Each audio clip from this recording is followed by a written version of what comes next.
नमस्कार, मी Rajratna Jondhale. Top news मराठीमध्ये आपलं स्वागत. पुणे आणि पिंपरी चिंचवड शहर विषारी दारू प्रकरणामुळे हादरलं होतं.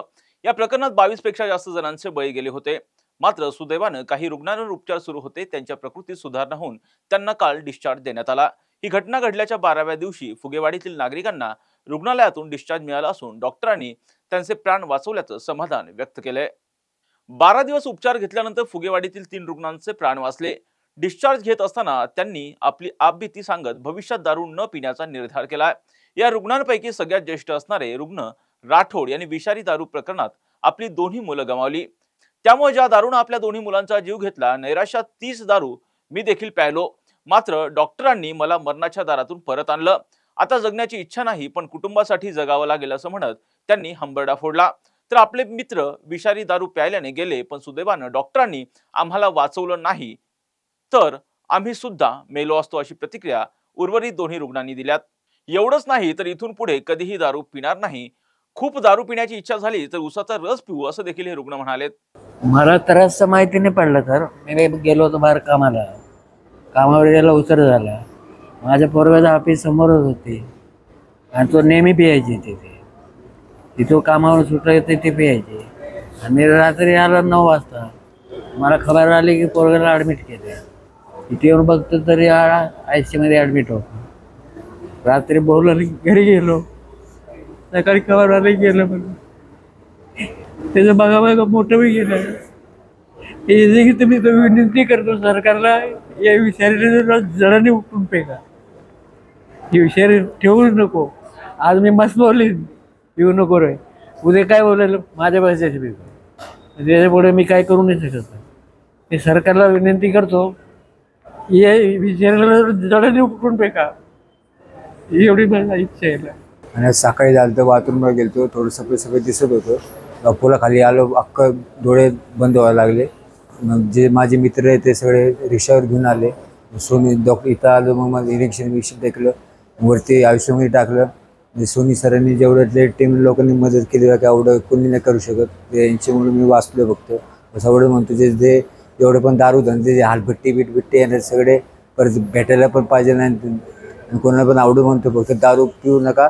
आणि कोणाला आपण सांगू शकत नाही. आपण पण बोललो, जाऊन मित्र जरी बोललो बघ ते दारू नको तू आपल्या मला नाही भाऊ, मी माझ्या पैशाने पितो, तुझ्या पैशाने थोडी पितो. आपण त्याचं पुढं काय बोलू शकत नाही.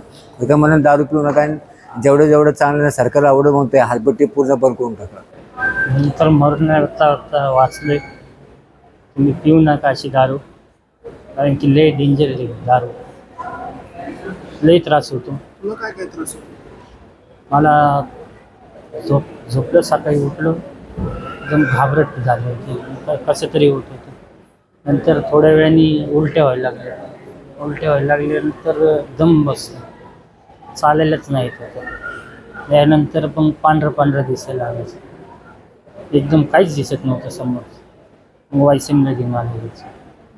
त्यानंतर ॲडमिट केलं ICUला. तुम्ही ज्यावेळेस म्हणजे याच्यातून सुट्टीवर आला असेल 2-3 दिवसांनी, त्यानंतर काय कळलं होतं?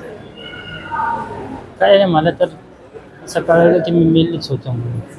नंतरून माझं पश्चाताप झालं की नाही, आपलं चुकीचं केलं दारू पिऊन. त्याच्यानंतर तर कधी पिणार नाही आता. किती जण त्या अड्ड्यावर दारू प्यायला असायचे? ते कोण बघते आता तेवढे लोक येतात जातात, लोक येतात. या 3 रुग्णांना वाचवण्यासाठी पिंपरी चिंचवड महापालिकेच्या YCM रुग्णालयातील डॉक्टरांनी शर्थीचे प्रयत्न केले आणि त्यांना यामध्ये यश मिळाल्याचं समाधान डॉक्टरांनी व्यक्त केलंय. या रुग्णांवर अतिदक्षता विभागात उपचार सुरू होते. दारू मिसळलेलं विष नेमकं कोणतं हे शोधण्यापासून ते त्यांच्यावर अगदी योग्य आणि लवकर परिणामकारक उपचार करण्याचं आव्हान डॉक्टरांसमोर होतं. त्यामुळे डॉक्टरांनी हे उपचार नेमके कसे केले हे देखील त्यांनी सांगितलंय.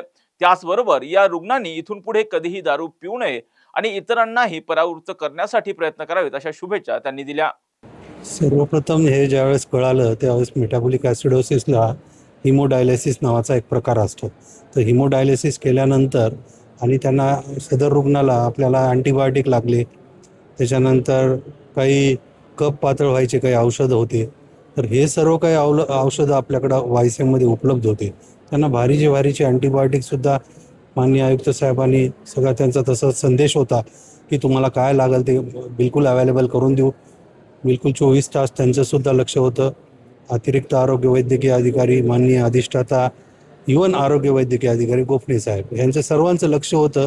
आणि हे टीमवर्क आहे. आणि माझ्याबरोबर जे काही उभे आहेत माझे सहकारी मित्र, माझे रेसिडेंट डॉक्टर, त्या बाजूला सुद्धा जे काही डॉक्टरांनी मला आमच्या सर्व या अथक टीमनं पूर्ण प्रयत्न करून हे काही जे घडलं, ही जी दुर्दैवी घटना आहे, पण ह्याच्यामधून नाही का जे काही रुग्ण ज्यांना आम्ही आता शुभेच्छा देणार आहे आणि आमच्या विभागाने ऑलरेडी शुभेच्छा दिल्या आहेत, त्यांनी आम्हाला असं आश्वासन दिलं आहे की इथून पुढं आम्ही तर घेणार नाही आणि ह्याचं पूर्ण नाही का सर्वांना जे कोणी घेत असेल त्याचे नाही का आम्ही त्यातून कसं वाचलो हे तुम्ही त्याच्यातून ते प्रबोधन करणार आहे. ते स्वतः केलं, त्यांच्यावर जी बितली गोष्ट ते सांगणार आहे सगळ्या समाजाला. तर ही सगळ्यात मोठी गोष्ट आहे, हे चांगली गोष्ट आहे. 28 तारखेला हा घटनाक्रम सुरू झाला साधारण संध्याकाळी रात्रीच्या दरम्यान. आणि त्या दरम्यान आले त्यावेळेस याच्याविषयीची माहिती आमच्या डॉक्टरांना नव्हती की हा विषारी दारूचा सेवनाचा प्रकार आहे आणि त्याच्यातनं हे पूर्ण परिस्थिती उद्भवलेली आहे. कालांतराने जेव्हा काही पत्रकार मित्र आहेत त्यांनी फोन केल्यानंतर बॅकएंडला आपण चौकशी सुरू केली की असं कोणी आलेलं आहे. आणि त्याच्यानंतर कळालं की हो, असे डायरेक्टली मृत्युमुखी होऊन 2 जण आपल्याकडं आले होते आणि 2 जण भरती झाले. आणि त्यानंतर ICUमध्ये आणि त्या दोघांची ट्रीटमेंट आपण ICUमध्ये सुरू केली होती. अनफॉर्च्युनेटली त्याच्यानंतर आणखीन 2 जण आले आणि ते 3-4 जण जे आहेत बहुतेक उशिरा आल्या कारणाने आपण त्यांना वाचवू शकलो नाही. त्यांच्यावर जे काही इफेक्ट व्हायचे होते विषारी मिथेनॉलचे ते ऑलरेडी झालेले होते, त्या कारणाने त्यांना आपण वाचवू शकलो नाही. पण त्याच्यानंतर जे काही आपल्याकडं रुग्ण आले होते त्याच्यानंतर अजून 5 जण आपल्याकडे आले आणि त्या 5 पैकी आपण या 3घांना आपण वाचवू शकलो त्याच्यामधनं. उपचार पद्धतीमध्ये विशेषतः हिमोडायलिसिस हे आपल्याकडे उपलब्ध आहे.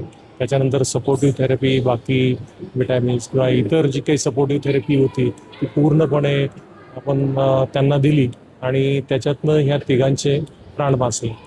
तर त्या 3घांनाही आता माझं आव्हान हेच असेल की पुढे चालून ही व्यसनाधीनता तुम्ही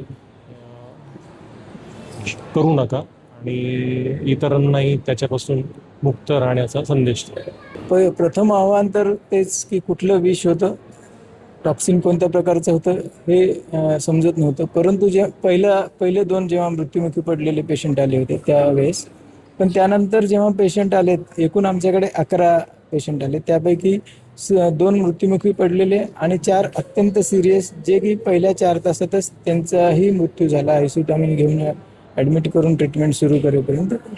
त्यावेळेस मला ह्यांचा सगळ्यांचा कॉमन सोर्स एक समान दारू पिल्याचं कळालं. त्या दृष्टीने जेव्हा तपासणी सुरू केली तर त्यामध्ये त्यांना मेटाबॉलिक ॲसिडोसिस म्हणतात, सिव्हिअर मेटाबॉलिक ॲसिडोसिस आढळून आलं. ताबडतोब आम्ही हिमोडायलिसिस करण्याचा निर्णय घेतला आणि तसंच त्याच वेळेस त्यांचं दिसायला कमी होणे, BP न लागणे, पल्स कमी असणे, ह्या सगळ्या गोष्टी होत्या. त्यातून म्हणजे त्यासाठी आवश्यक असणारे ट्रीटमेंट उपलब्ध करून आम्ही ताबडतोब सुरू केले. वरिष्ठ पातळीवरून पण आम्हाला सगळीकडून सपोर्ट होता, commissioner sir, additional commissioner sir, रेमोज सर, डीन सर, सगळ्यांकडून. आणि खरं तर त्या ट्रीटमेंटमध्ये आमचे Soni sir, Niranjan Pathak sir, Rahul sir, Ram sir, ह्या सगळ्यांनी आणि त्यांच्या टीममधील रेसिडेंट लोकांनी म्हणजे युद्धपातळीवर तिथे हजर राहून सतत त्यांचा पाठपुरावा करून त्यांना बरं करण्यात यश मिळवलेलं आहे.